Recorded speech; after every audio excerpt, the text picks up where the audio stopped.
1987-2016, le premier groupe de presse au Bénin a 29 ans. 29 ans d'expérience au service d'une presse libre et indépendante. 29 ans d'action pour le développement socio-économique et culturel. 29 ans, c'est le moment plus que jamais de révolution, de reconquête et de restauration de toutes les valeurs et libertés perdues. Des valeurs acquises au prix de lourds sacrifices avec en porte-flambeau le groupe de presse, la Gazette du Golfe. Au groupe de presse, la Gazette du Golfe, nous allons accompagner et apporter tout notre soutien aux associations, institutions, structures et autres personnalités inscrites dans cette logique de lutte, de restauration et de reconquête. 2016, année de tous les combats pour la reconquête définitive de toutes les libertés perdues.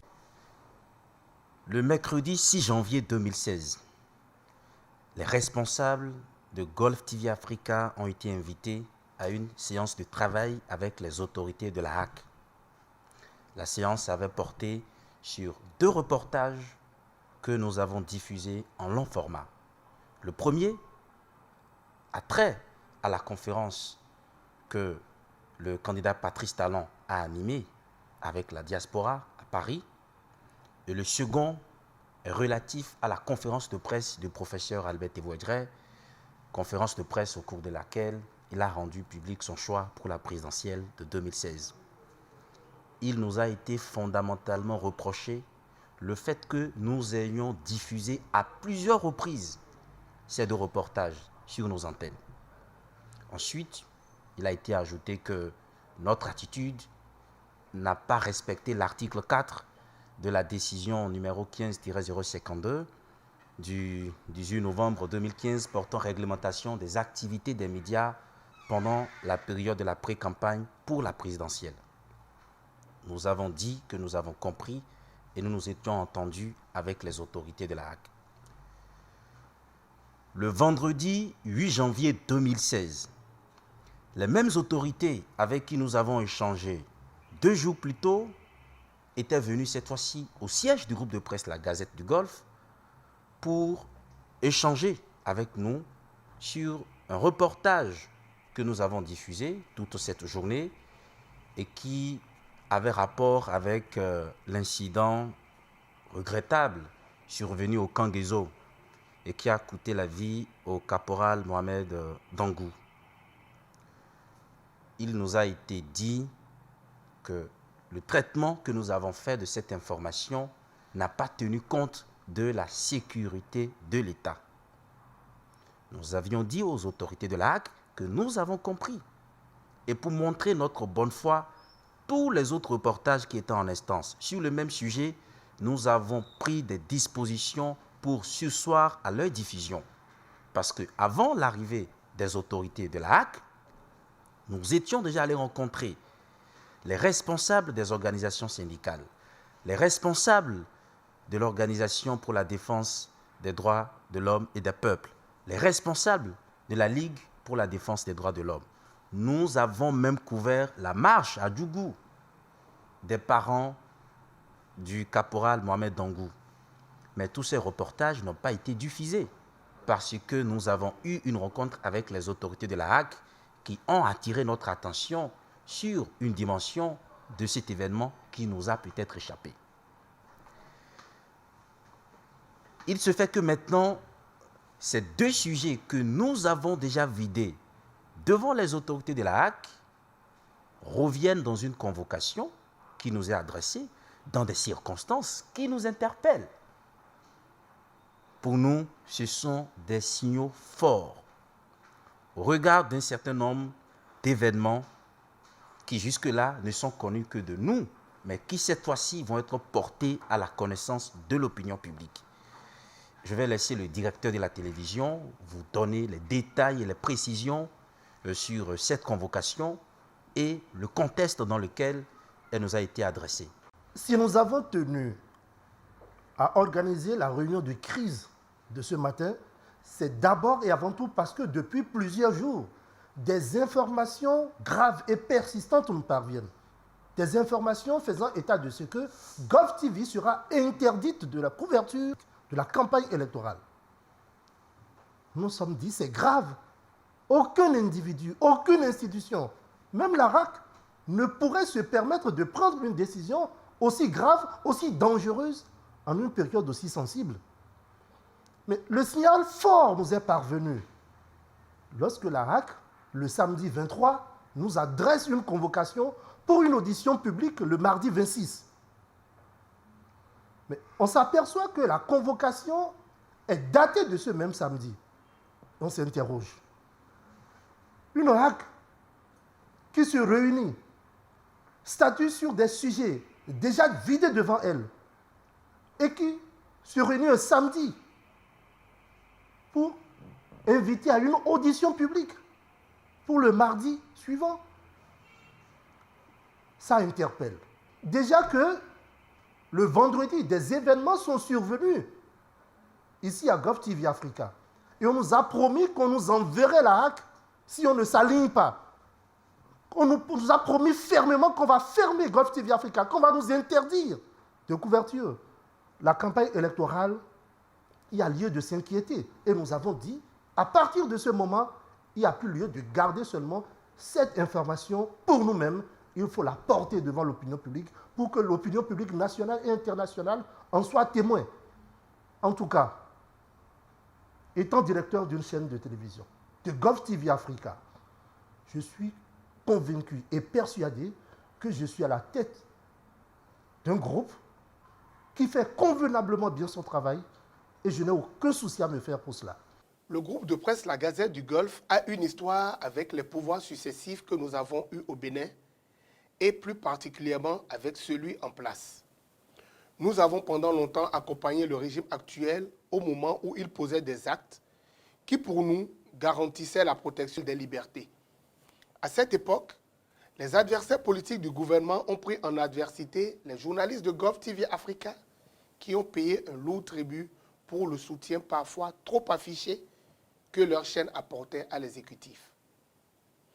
Il est arrivé un moment où des menaces graves ont commencé à peser sur les libertés individuelles et collectives et le groupe de presse La Gazette du Golfe n'a pas hésité à opérer une mutation éditorialiste pour rester en conformité avec les aspirations du peuple.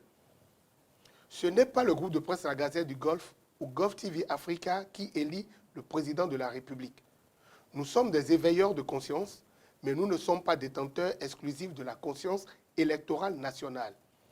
Si nous faisons des commentaires pas toujours favorables à un camp, quoique respectueux de notre déontologie, cela ne devrait pas déboucher sur du harcèlement, des intimidations, des menaces graves et de la coercition pour nous contraindre à une ligne éditoriale qui contraste avec nos convictions professionnelles. Dans le pays, il y a beaucoup d'autres médias, journaux, radios, télévisions, qui prennent position pour le gouvernement et son candidat à l'élection présidentielle. C'est ça, la diversité éditoriale. C'est ça, la démocratie pluraliste. Nous continuerons notre mission d'informer dans la diversité des opinions politiques et en restant accessibles à tous les courants de pensée. Ceci dans le respect des principes et règles qui régissent notre métier, dans le respect des institutions de la République et dans le respect de l'autorité de l'État. Notre détermination est inébranlable car nous sommes habitués à ce genre de situation et ceci depuis la période révolutionnaire. 2016 est pour nous l'année de la reconquête de toutes les libertés perdues. Cotonou le 25 janvier 2016, pour le groupe de presse La Gazette du Golfe, le porte-parole du groupe, Romaric Hermon Messan. J'estime que nous sommes dans une situation très préoccupante.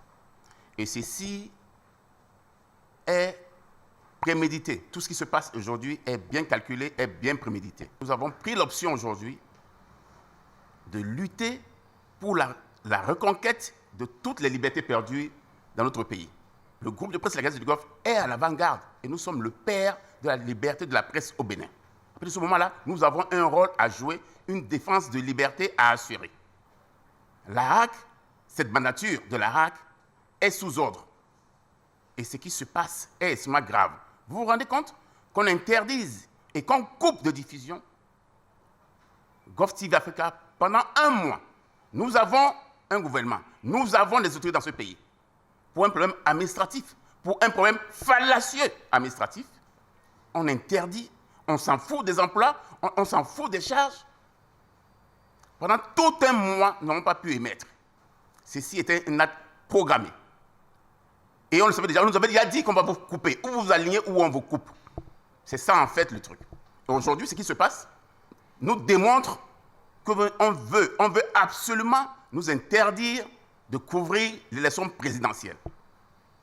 Nous avons eu des informations. Nous sommes un groupe sérieux. Nous avons aussi nos enquêteurs. D'abord, on nous reproche notre soutien à la douane béninoise, au syndicat de la douane béninoise, qu'on soit très clair. On nous reproche la quasi-retransmission en direct de la déclaration du président Soglo.